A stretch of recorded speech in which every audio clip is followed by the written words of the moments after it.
A sign of Christmas shadowed by the wrath of Mother Nature. It is not backing down. Homes atop of the once green mountains of Ventura are no more as the fierce flames consume everything in its path.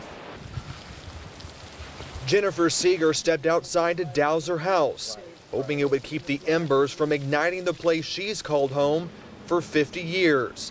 But if conditions worsen, she was ready to leave it all behind. Got the truck ready to go to load the animals up, and I have a friend in Fillmore I could go stay with until this is over. At times, the fire was spreading the length of a football field a second, making it very difficult for firefighters to protect homes already burning. In terms of the rate of growth, I haven't seen anything like this before. The call for resources went out. Departments across the state flooded in to tackle the blaze, including 70 firefighters from the Kern County Fire Department. Although 100 miles south of Bakersfield, the Thomas fire sits too close to home. We do have a lot of shared people and a lot of Bakersfieldians here in Ventura. Emily Bartell lived in Bakersfield and is now working at Ventura Community College. Although her home is at a distance from the inferno, she says there are several people from Kern now in the line of fire, hoping they're spared by the ferocity of this storm. I would just really hope that those individuals in Bakersfield are reaching out to their loved ones, checking in on them. Overnight, a wall of fire stretched over the Ventura Mountains, casting a hue of vibrant orange across the sky. As winds pick up, the fire continues to move into more neighborhoods, prompting more evacuations. I just emptied a box and just took pictures off the walls in the house, and that's all I could take with me. Alma Ramirez left her home Monday night in a rush. When she heard about the Thomas fire, it did not seem threatening, but it exploded and danger became imminent. I left a lot of things. She's one of the 450 people spending the long days and sleepless nights in the American Red Cross shelter. Everyone waiting for this storm to pass. The people are very calm here. They're patient. They're waiting to hear if they can return or when they can return. Outside, the horses are in these stalls taking refuge from the raging wildfires that are just up the road from here. The blaze has experienced firefighters perplexed. The fury of Mother Nature is hard to handle. And some residents say this storm has robbed the joy of the holiday season, with Christmas just a few weeks away. We actually had just bought the Christmas tree Sunday, the day before, and just had it outside ready to be decorated. As the sun shines down on Ventura, the scars from the Thomas fire are exposed. Some returned home for the first time since evacuating, only to find their livelihoods reduced to rubble. I had all these things that I saved for, the next generation. My grandmother's jewelry was here. So, yeah, it's hard. What's said to be the most wonderful time of year is anything but for many. The Christmas shopping was almost finished. Yeah. Barbara Brown has lived in Ventura for 45 years and says she's seen many brush fires, but nothing compares to this blaze. The Thomas fire exploded and danger was imminent. There was little time to pack up and leave. We left in our pajamas, literally did not take any clothes, because the time it would have taken to get the clothes, we wouldn't have gotten the photographs. Although the damage is done, what was responsible for the destruction stretches across the sky. It's also a reminder that Mother Nature is not backing down. Lull in the wind, if you will, is really just the eye before the storm. The fire has already scorched tens of thousands of acres, with the fire spreading the length of a football field per second at times. And fire officials warn it could spread even faster. The wind will be back with a vengeance tonight and tomorrow, so much so that it's actually going to be one of the highest recorded San Ana events, potentially. Well, here in Pasadena, it is an all-out effort. Men and women working around the clock to make sure every float and every flower is perfect. Float after float after float. It's the work. How long have you been doing this? 29 years. Of a crew that loves it. I've been here for a while. Aida and Clarissa, their job, clipping Any more boxes? and fluffing. You just stick your nails in. The carnations, just a handful of the thousands of flowers on every single floats. So this year started in January, where we started our initial design, our concept. Like this one that tell a story. As you see, there are two astronauts landing on an alien planet. Their only way to communicate with those aliens is through the universal language of music. 24 hours remain, less than a day, to make sure every petal is in place for the perfect tradition. When people, clap and they go, wow, look at that. When you see their faces, it's like, yeah, because, I got that. I did that. And of course, you'll be able to see the Ohio State float along with the entire parade on NBC4 tomorrow at 11. Local for you in Pasadena, Dan Perlman, NBC4. The Pickerington North and Central bands do believe in giving back. That is why they took time out of this trip to do just that. We spent months thinking, okay, it's coming, and now it's finally here.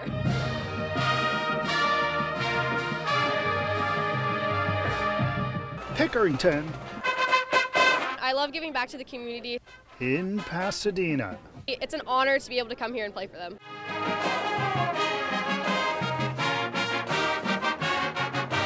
Today, the more than 330 members of the combined Pickerington North and Central bands stood on the lawn of the Pasadena Ronald McDonald House and played songs, numbers, pieces to perfection. It's just really fulfilling. Each song played loud for the patients and the families. Really, it was just such a delight. Staying here. The joy and the light and just the enthusiasm that they brought to the house is going to carry us into the new year beautifully. Today's performance, part of the Rose Parade's Band Cares initiative, but these are kids who will still serve at home. The place they'll return to.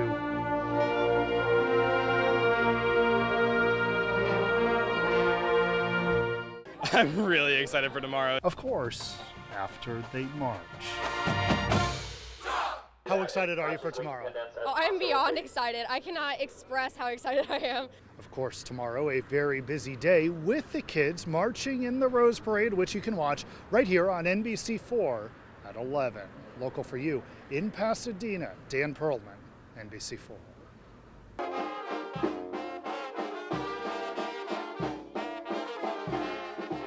It's a sensitive subject in Delano and across Kern County. What took place here should have never happened.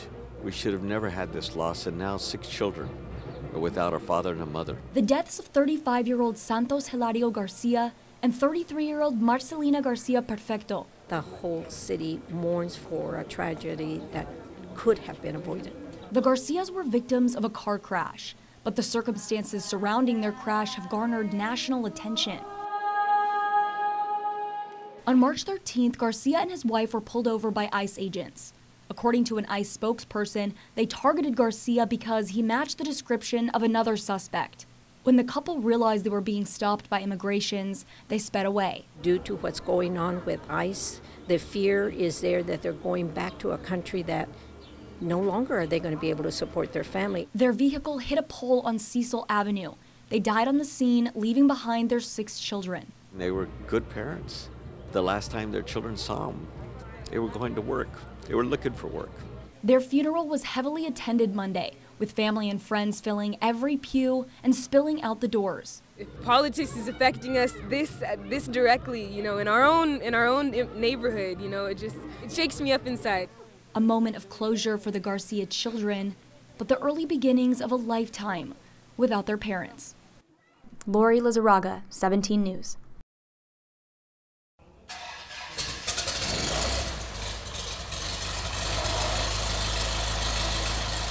Well, we think at California Aeronautical University we need to be exposing the next generation of aviators. Boeing recently did a study that there's going to be a need for over 600,000 pilots in the next many years. Same for mechanics. The aviation industry is in need of people interested in pursuing this career.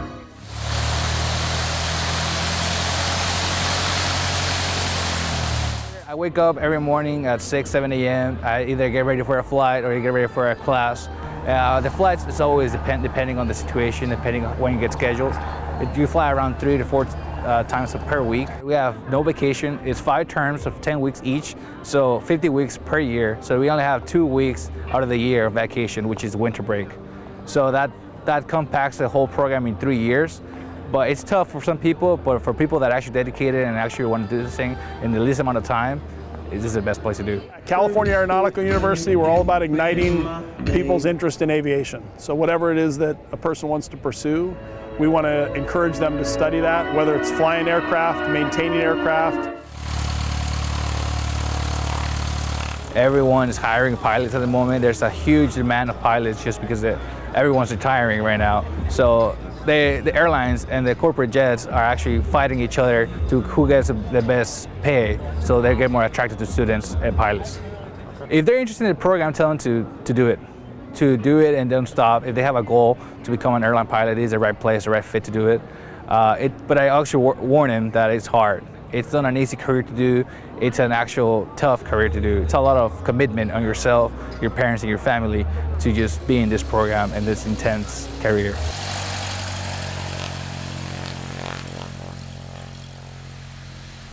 Just about an hour-and-a-half drive from downtown Bakersfield, in the middle of the Mojave Desert, is what's known as the Burrow-Schmidt Tunnel. It was started in 1906, wrapped up about 1938, and it's been a big source of conversation ever since.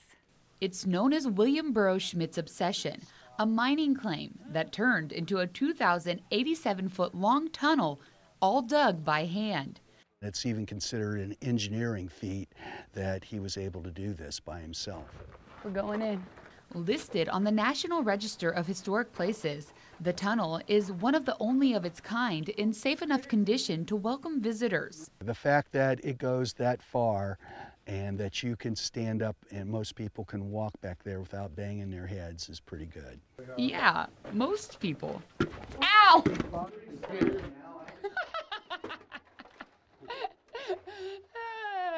So maybe not for tall people, just throwing that out there. Okay, let's go again. Be aware that there's a low spot right in the middle of the tunnel and you could hit your head. The tunnel is between 5 feet 5 inches high and 7 feet high, and it's at least 5 feet wide. Schmidt hoped to strike it rich here. Remnants of an old ore cart line the tunnel. Well, the hope is, first of all, is always hit gold, but that's not so easy to do. And so the next thing is that you hope you hit silver. That's the second best thing. And then if you hit copper, then you're pretty lucky. But he only cashed in 20 tons of ore, taking home about $1,200. It took Schmidt 38 years to reach the other side of the mine. Basically, he was working on it off and on, and he was cowboying up in Kernville about 7 months out of the year. So he came down here and did this on his free time. But he did reach the light at the end of the tunnel. There is the light at the end of the tunnel. He picked his way here, most believe so he could have an easier route to the train down below. A quicker way to cash in his ore, but no one seems to know for sure. Why do you think he kept going after all those years? I would just say it's just self-determination and that he was doing it by himself and he wanted to finish it once he started. But one thing I know for sure. Watch out for that. Tabitha Mills, 17 News. Bella and Brisa are just two of the thousands of beautiful babies who will leave the hospital in red this month. We take the month of February, which is Heart Health Month, to raise awareness about being heart healthy. And we really do believe that being heart healthy starts at day one. And so this program is really to emphasize that. Kelly Zilstorf has been working in the NICU at Adventist Health Bakersfield for 10 years. It's the best job ever. She says the hospital is using this opportunity to educate parents about their own heart health and the heart health of their babies. Congenital heart defects are not just something you address later in life. It's something that we need to address right away. Thanks to the generous knitting hands in our community, nearly 2,000 red hats will find homes atop the heads of newborns, not only at Adventist Health in Bakersfield, We actually send hats to communities that don't have as much involvement, or just they have more babies and less hats. So of course, we're going to share it. Across Kern County and throughout Southern California. We thank our community. We have tremendous support, not only during this Heart Month, but all the time. Lori Lizarraga, 17 News. Shirley, this one's for you, honey. I'm coming home, I'm done by time. 4 days a week, you can find 92-year-old Lee Krikorian performing here at Parkview Julian Convalescent Hospital. You know, sing with the people, get them going, and things like that. I just love to have a smile on these people's faces. A retired vaudeville performer. Jimmy Ford 4, we called ourselves. Lee loves to entertain. Yeah! We did a comedy show. Our most prestigious was the 1950 Abbott and Costello Colgate Comedy Hour in New York. The Colgate Comedy Hour. That was nearly 70 years ago, but Lee is still performing. If I don't see a ribbon round the old Just have fun. 92 and age with me is just a number. Think young and act young. Oh, it's a long road home, honey. It's a long Too many people are frowning nowadays, you know. And a smile, I think you live longer. And makes you look younger. Here comes Sarah down that road. But this song and dance is for a little more than laughter. Lee doesn't live at Parkview. He drives 40 minutes round trip on Tuesdays, Thursdays, Fridays, and Sundays in memory of his wife, Peggy. This is in Laguna Beach, where we had our very first job in Laguna Beach, my wife and I. Peggy was a resident at Parkview. She died from dementia in 2015. Oh, 100 yellow ribbons round the Lee says this song was a favorite of hers. Oh, I'm coming home, honey. So he sings it for her. Home, it's been a long time. And in turn, for him. You know, I could sit home alone and stare at four walls and I wouldn't be here very long. But I come down here, do my thing with the people, make them smile, it makes them feel good, it makes me feel good. Yeah! Thank you!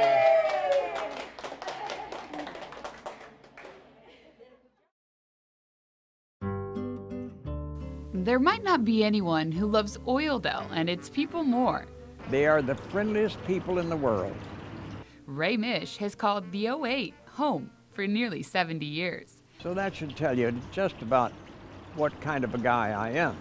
The 94-year-old mortician says he knew early on he wanted to work in the funeral business to help others in their time of loss. You know, I worked from the age of 12. I had a paper route, and from there I went into the funeral business at 15 years old and knew exactly what I wanted to do for the rest of my life. And Oildale was the place he wanted to work, opening Mish Funeral Home in 1961, selling the business in 1992. I've gained thousands upon thousands of friends, and I'm the richest man in the world. You might not understand his love for the community north of the river, but let him explain. People do not realize what a great country they live in. And if they do, then they've seen and done what I have done. Private First Class Mish was an anti-aircraft gunner in World War II. I was in the United States Army, and I served my country well, and my country has served me. Over a cup of coffee, he told me about the time he spent fighting for his country. I knew what I was doing, and I knew what I wanted to do. I didn't like what happened and what I did. I don't like that, but that you forget about, because you've got to live. Mish is preparing to ride on the Honor Flight float in this year's Veterans Parade, but not for himself. We're not riding in a parade to honor us. I think it's to honor the entire city and the citizens of Kern County. Because to him, It's all of us, not just one or two. They say we, veterans of World War II, won the war. We were only part of it.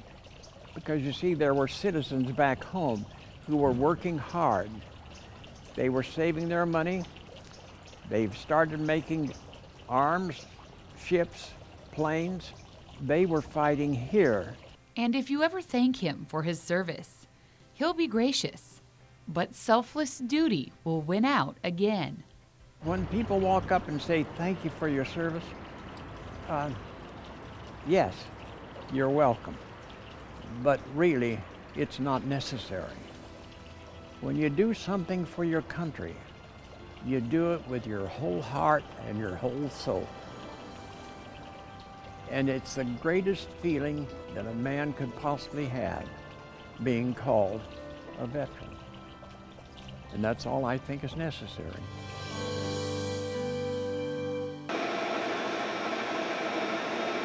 He's a legend in the baking. It's going to be 43 years in May. For Ruben Rosales, whipping up these tasty treats is as easy as, well, pie. Mainly cream pies, and then I will make occasionally cherry. I do apple too, and people tend to like the cream pies. Every Tuesday morning at 3 a.m., Rosales makes his famous peanut butter chocolate pie. But what he does after is the real treat. I just start thinking, well, we live here and we don't take care of it. People from other areas come over here and they see that mess and says, we can do better. We can clean up the park. We can make it look nice. For the past 6 years, around 6 a.m. every Tuesday, Rosales has been picking up trash at Hart Park. A commitment I made when I saw that mess out there, I said, I can take care of this. Park visitors often leave trash on the ground. The county doesn't have trash cans there along the river. So Rosales fixed that problem, buying 30 trash cans and the locks to secure them with his own money.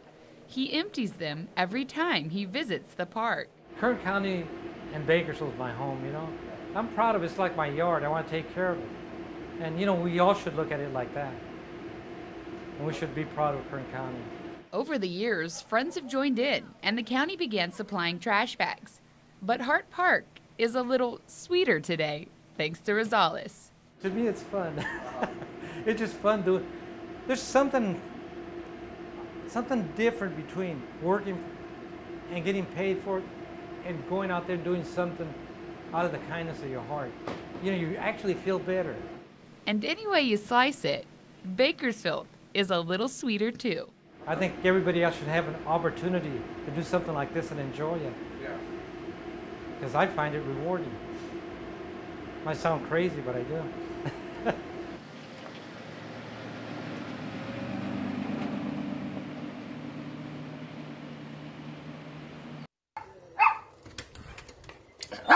Hi, Mr. Lovejoy. It's Greg from the gas company. This is how it started. How you doing, sir? I went ahead and got you a cookie sheet. One repair call that turned into so much more. I had an order for Mr. Lovejoy for his oven was not working. After talking to him and spending some time with him, I found out he was a World War II veteran. Quickly becoming friends, Torres also found out that Mr. James Lovejoy loves frozen pizza. So on my lunch break, I went over and I brought him some items and also some pizza. And I also got you some more pepperoni pizza. Oh, thank you very, very much. How do I pay you? No, it's my pleasure, you know, from one veteran to another. They've always been real nice to me. If I ever need them, they're always right here.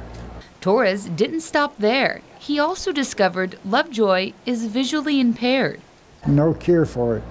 Lovejoy has macular degeneration and cannot see small font, like the numbers on an oven knob that he would have to use to cook his favorite frozen pepperoni pizza. And then if you feel around the dial, there's some braille. Torres found and installed a braille-labeled oven knob. Now Lovejoy can safely find that perfect 350 degrees for his pizza pies. So one on top represents 100. It shows what a good employee he is, going the extra step to help somebody like Mr. Lovejoy. Lovejoy likes to joke about the kind act. As long as you pay your bill, I guess they'll be here. But in all reality, you know, it was the right thing to do. Thank you. You're welcome, sir. You enjoy those, okay? Army veteran Hector Madrid served in Vietnam, but this past year, a slip in the shower left him with a back injury that confined him to a care facility. I can't believe it. I haven't been home for a long while. After all this time, at the top of his Christmas wish list, he said, you know, I want to be back home and be with my family for the holidays. His wife Ruby suffers from muscular dystrophy. The couple, both cancer survivors, and in wheelchairs. She's been handicapped a lot longer than I have. The condition for doctors to let him go home, his bathroom must be disability compliant to avoid another injury. He's gone through a lot, not only in his time in Vietnam, but here with his injury, and he's just a humble individual.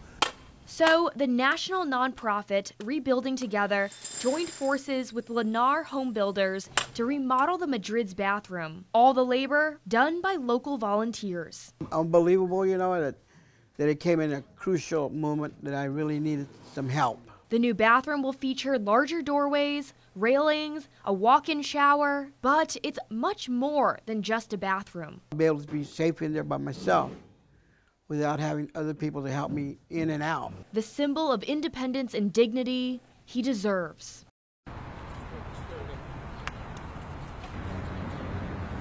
I'm trying to show some leadership in Kern County. We sit around and complain about the problems all the time, but I'm out here demonstrating that if you're one person and you want to help, you can come out here and help people. That's all it takes. Do you want beef or chicken? Oh, thank you. Beef? I will take a beef. He doesn't do this for notoriety, or he just does this for the love of God. And I know it makes him feel better. I mean, I could see me doing this. I really could. I'd love to be able to. Now, most people, middle-class folks, would drive by and look at somebody and make a judgment based on what they see. But see, we're not qualified to judge anybody because we don't know the motive and the intent of their heart. But once you actually come up to some of these people that aren't lovable, what the Lord teaches you to do is how to love them. John chapter 3 talks about being born again. Okay. And I knew when I seen him, because this is the third time I've encountered him, I knew I was going to get something to eat, a cup of coffee. That's what I've been talking about all morning, was getting a cup of coffee and something to eat. 25 years. And how often do you do this? I do it every day. Just around town? Just around town here, Bakersfield. I usually start out in Rosedale, come down to Chester down in this area, then I end up over in Oildale, and by then I'm usually out of food. Well, it's important to me because I used to be on the streets, and I was homeless. I was a drug addict for many years, and I know the drug culture inside and out because I'm a subject matter expert. You know, I've lived a life.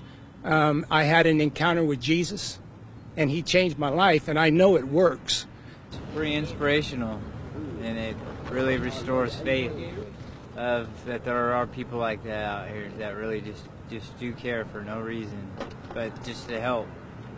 And that's, in this day and age, it's pretty, yeah, it's pretty crazy. I'll see you later, Scotty.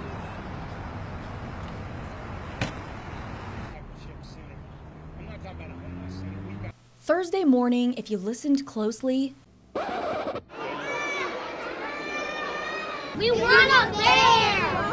You could hear the cries of children and their parents as they waited in lines for hours in some cases for a bargain at Build-A-Bear. Yeah, I'll do anything for my grandkids, so here I am waiting in the heat with them. Waiting along with hundreds of others at Valley Plaza Mall. Everybody that you see here has been here since maybe 6:30 or even earlier than that. Lining up as the sun was rising.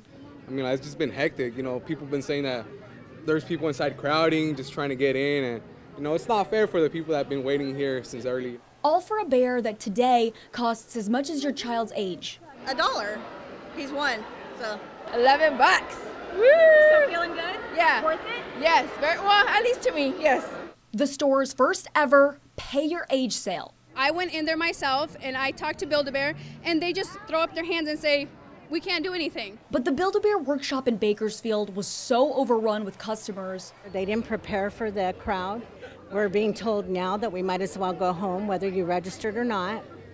that they're almost out of merchandise. Just an hour after opening, store employees started telling families to prepare for no bear, promising a $15 voucher to those who don't get their stuffed animal. My kid's not going to be able to get the bear that she wants for $15 off. I'm still going to have to pay more than $15 for full price. It makes no sense. For moms like Deborah Nino, that wasn't going to cut it.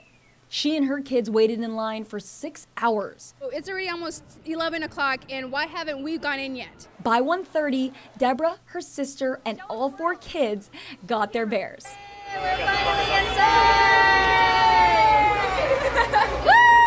For $13 total.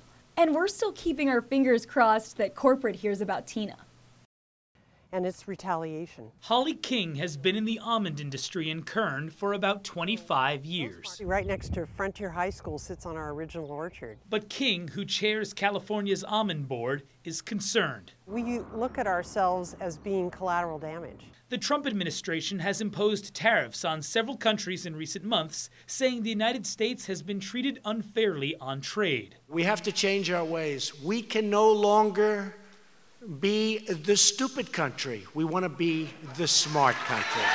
But countries like China are retaliating with tariffs of their own, targeting crops that are huge in Kern County with an extra 25% duty. Those commodities alone are valued at $4.7 billion in Kern. So how important are outside customers like China, Spain, or India? Significantly important, because you figure 70% of our crop goes for export. King explained at this time last year, China had already committed to buy 209 million pounds of almonds from California ahead of the harvest. This year, amid trade tension, China has only committed to 80 million pounds so far. That's a hardcore example of how it's impacting us here on the ground. Impacting more than just growers. It's the people that make up the communities in California, and especially in the Central Valley.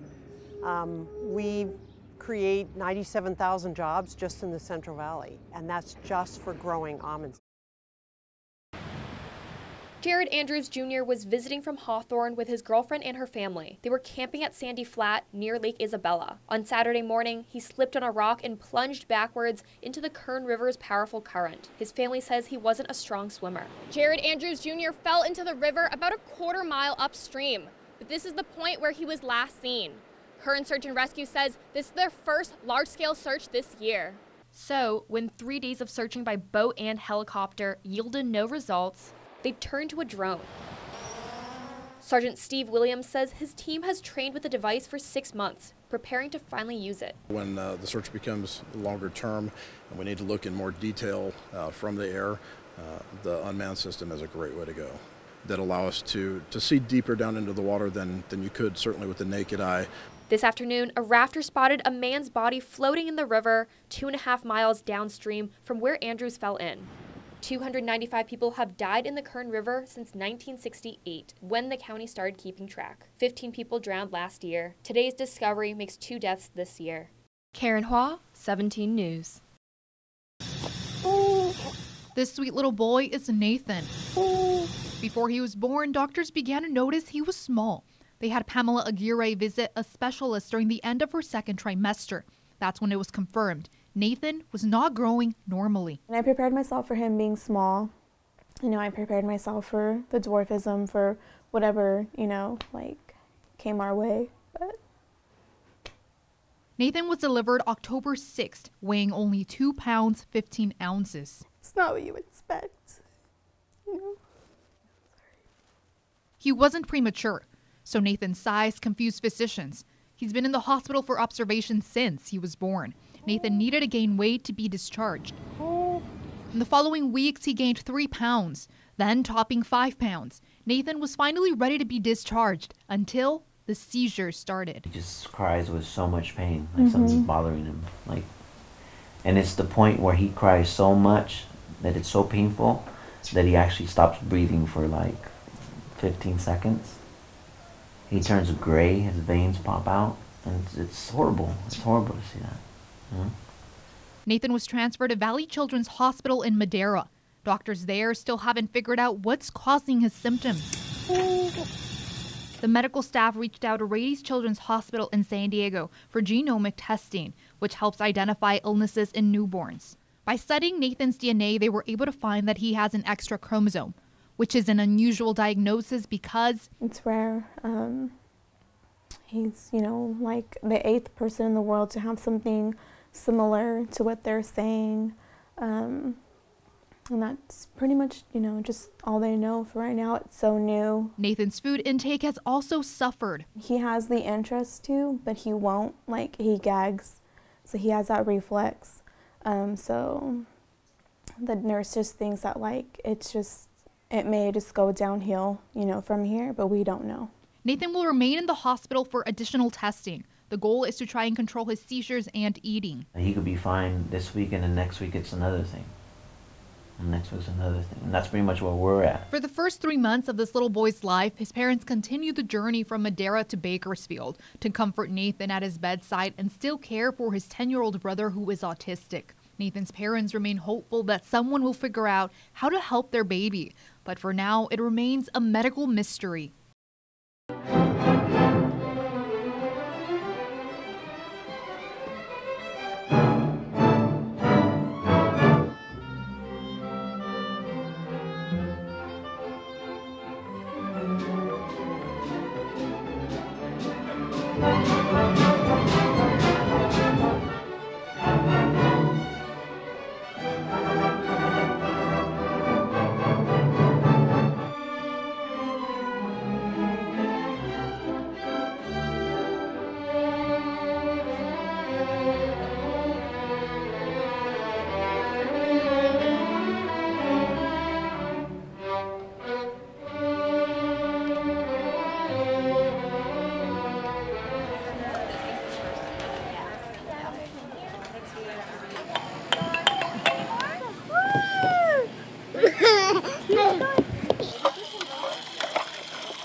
You don't need me. You could do this all by yourself.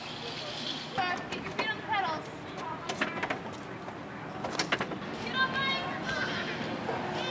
You gonna play in your Vincent? Oh, all gone.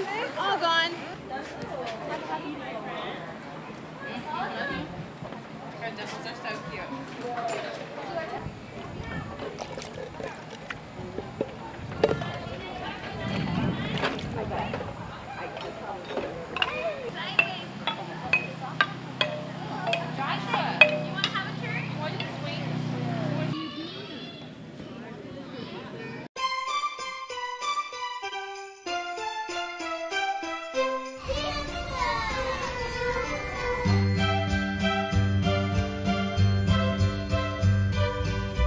On Comet, on Cupid, on Donner, and Blitzen.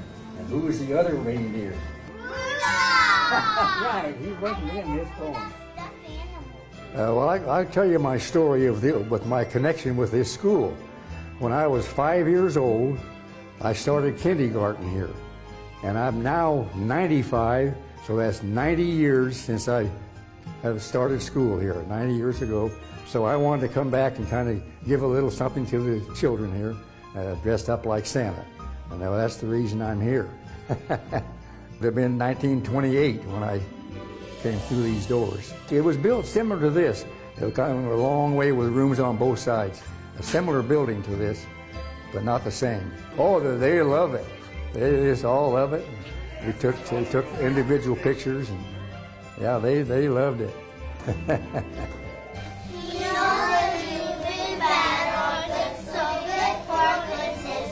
This is the first time I've been here for that 90 years, and I just wanted to kind of come back and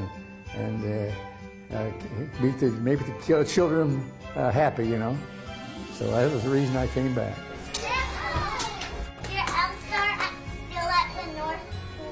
And laying his finger beside his nose, and giving a nod, up the chimney he rose. Jingle bells, jingle all the way. Happy Christmas to all, and all a good night. That's it.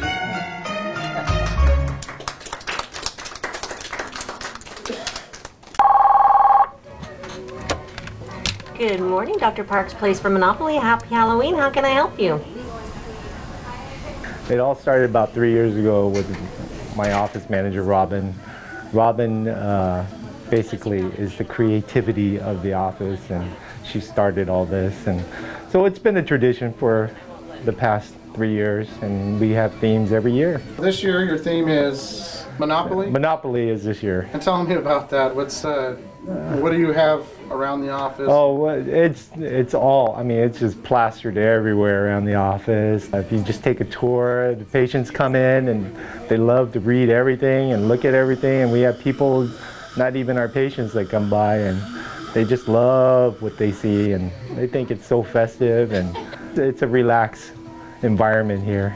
They're happier and they're not so scared of coming to the dentist, because it's not really your traditional dentist when you have all this going on. You're welcome. Happy Halloween. Bye. Well, I'm the Monopoly guy.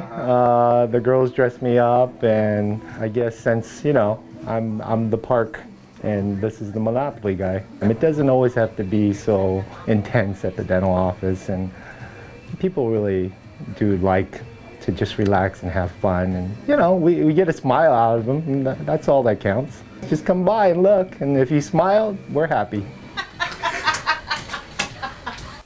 For weeks, we've been telling you about one of our favorite events of the year, Clear the Shelters.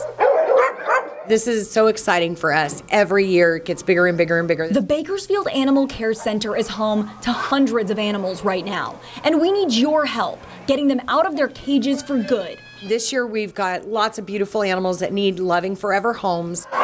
You may recognize some of these furry friends from TV. All of her friends will be available for adoption at the Clear the Shelters event. He's ready to go home with you. Many of them have already found homes. We know they're amazing. We want the public to know they're amazing. But there are still more than 200 cats and dogs waiting to be adopted Saturday. That's where you come in. These animals aren't broken. These animals just need that chance at love. From 8 a.m. to 2 p.m. during the Clear the Shelters event, all of the adoption fees are waived. Just bring a valid ID. We'll provide the lint rollers. It's all happening this Saturday at the Bakersfield Animal Care Center on South Mount Vernon Avenue. And we sure hope we'll see you there. Come join us. We're excited. Come on out. We can't wait. Lori Lizarraga, 17 News.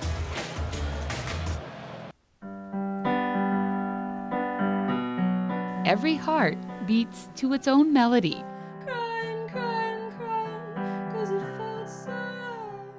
This is the melody of 16-year-old Liberty Roche's heart.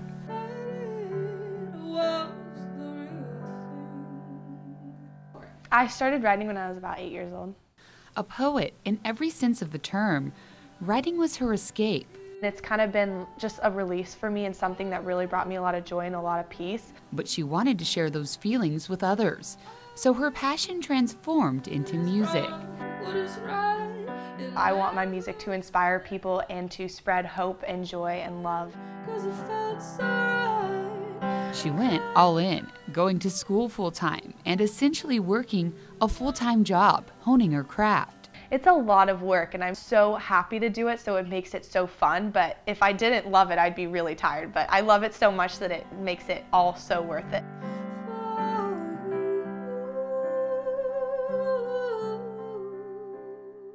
After roughly 8 years of dedication and determination, she is releasing her very first record, titled Songbird. I would not have dreamt that this would happen, and that's what makes me so excited about the future, because if I haven't dreamt that this could happen, who knows where the future could go.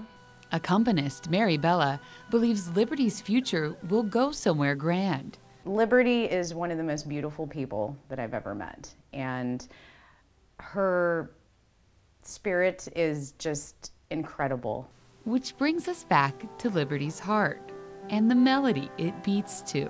Music is important for everyone. It's a way that people can get in touch with deeper parts of themselves, and I think that she's sharing that, and it'll touch the hearts of them, of everyone that hears it.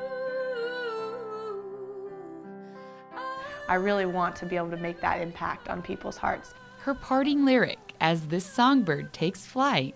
Really, dreams do come true, and don't ever give up.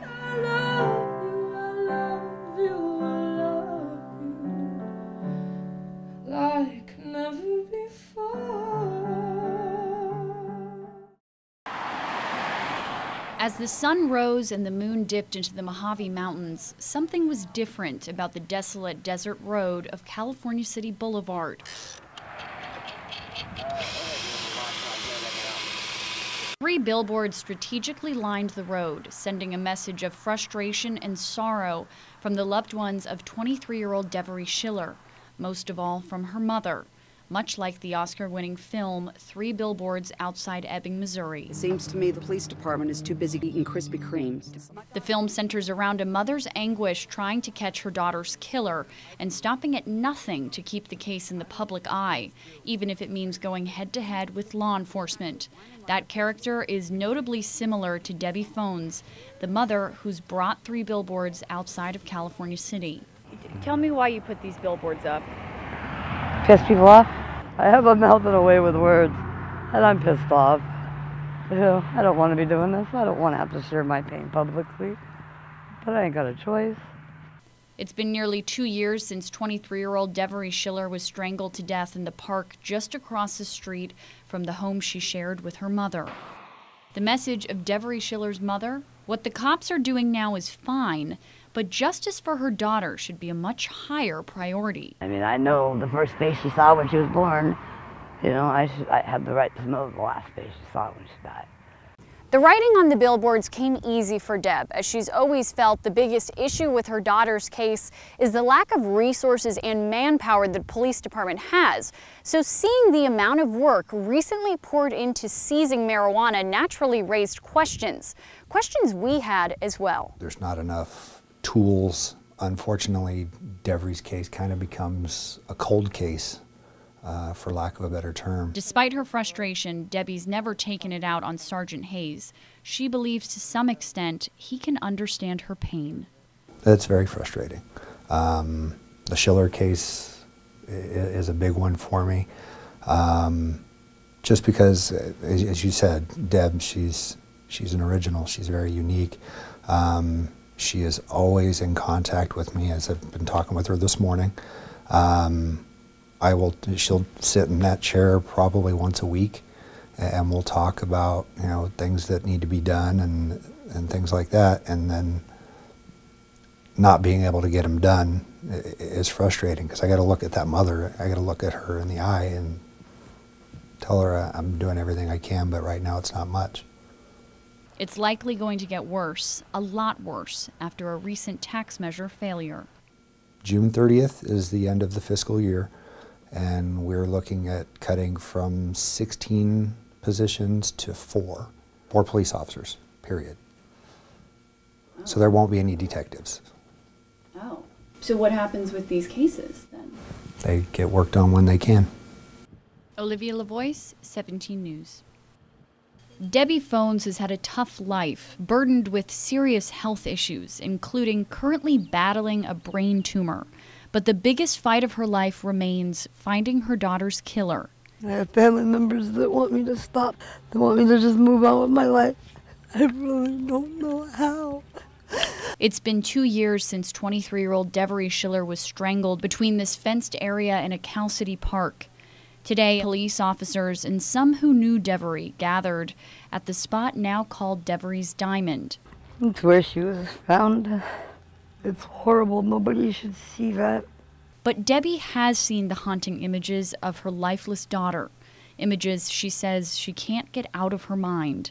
We had found out during the course of the investigation that the person who reported the crime, who called 911, when they found the body, had actually taken some pictures with their cell phone, and then later those photos were shared on social media. Seeing the pictures on social media was another devastating blow for Debbie, but it inspired her idea today that's certainly out of the ordinary. It was rather shocking to see the recreation that she had with her friend laying there as we found Devery. Kind of hard to look at. For a bit, a woman laid in the same spot and same position in the same type of clothing as Devery. If it was hard to look at, that's what Debbie was hoping for. I wanted everybody else to see what I saw in my head every day. I don't know what else to do to get people's attention. Somebody somewhere knows something. Nobody can tell me that that's not true, and that somebody probably has kids, and maybe if they see it, it's their kid laying there. I'm running out of ideas. I just need somebody to hurt like I do and do the right thing and help me. We know Deb as she grew up, so having such a tragedy happen to somebody that we know, it kind of hits us. But the department's hands are tied. From the start, the chiefs admitted they barely had the personnel and resources to work the Schiller case. But with the massive tax cuts the city faces, Chief Hurtado says there's a chance there will be times when there are no officers on duty. And do you worry that it's going to become like the wild, wild west out here? It already is. Should people be scared? I'd be scared if the measure doesn't pass. That is literally our last resort. If the measure does not pass, how likely is it that the Schiller case probably will just, be put on a shelf for a very long time? That's possibly what's going to happen. Just with the amount of calls that we get daily, a lot of cases, if they weren't solved in the 20 minutes that the officer's at the scene, they'll have to put on a shelf until we get more manpower back. More than 350 first responders battled the flames of the Calgary fire this afternoon as embers torched the wooded area and threatened hundreds of homes. The biggest obstacle firefighters faced? The biggest challenges thus far have been the wind. Definitely there's some terrain-driven fire, but the wind is the most prevalent problem we're facing right now. We've had gusts of over 20 miles an hour. Recommended evacuation orders were put in place for all residents in the area soon after the fire started. And when I got the call, it was recommended, so that means it's the last call. So we got out right away and came down here, and the smoke was terrible. It was terrible. It was about 2 miles from us, and the wind was coming directly at us, and we had black ashes the size of a leaf in our yard, flying everywhere, so that was scary. The American Red Cross set up an emergency safety shelter down the road at the Lake Isabella Senior Center for residents and their animals. It's great peace of mind. I actually didn't even know that the shelter was available because last year I just kept him in the car and just went to a friend's house. So I'm really glad to know that this year.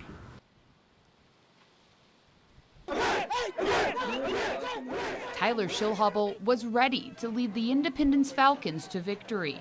He was the first varsity quarterback in school history, a player many would look up to for years to come, but not in the sense many would have imagined. About 2 years and 1 game is what I played here until my accident happened. Labor Day 2010, Schillhubble was paralyzed from the chest down in an ATV accident. I have little to no use in my core and lower back muscles. But it wouldn't keep him down. My attitude has always been like that, just to stay positive through anything, through any type of adversity. Schillhubble says the 3 F's carried him through. Faith, family, and football. It's those things that I really focus on whenever I felt like getting down, but there's only 2 options. You could either fold and let the pressure get to you, take you down, or you can go the exact opposite ways, and that's the direction I chose and haven't really looked back since. Down, set, go. He's Schillhubble strong, finding another position to play, coach. Good throw, Sergio, nice job. Get upfield, get upfield. Schillhubble started out as an assistant coach for the Falcons. Then he jumped to the college level, becoming an assistant coach at the University of Utah. That was until this spring, when a head coaching job opened at his alma mater. I feel a deep connection to the city of Bakersfield. The support that I've gotten from them ever since my accident happened has been overwhelming. Let's go, finish strong, finish strong. It's my home. I love the people, I love this school, I love the kids here, and I'm just very grateful to be back. Back on these sidelines, raising the bar of determination, perseverance, and what it means to win. I firmly believe that one of the reasons I was put in this position was to help young people specifically, and this accident, being in this position, being able to influence young people every day makes this accident completely worth it, and I wouldn't change a thing.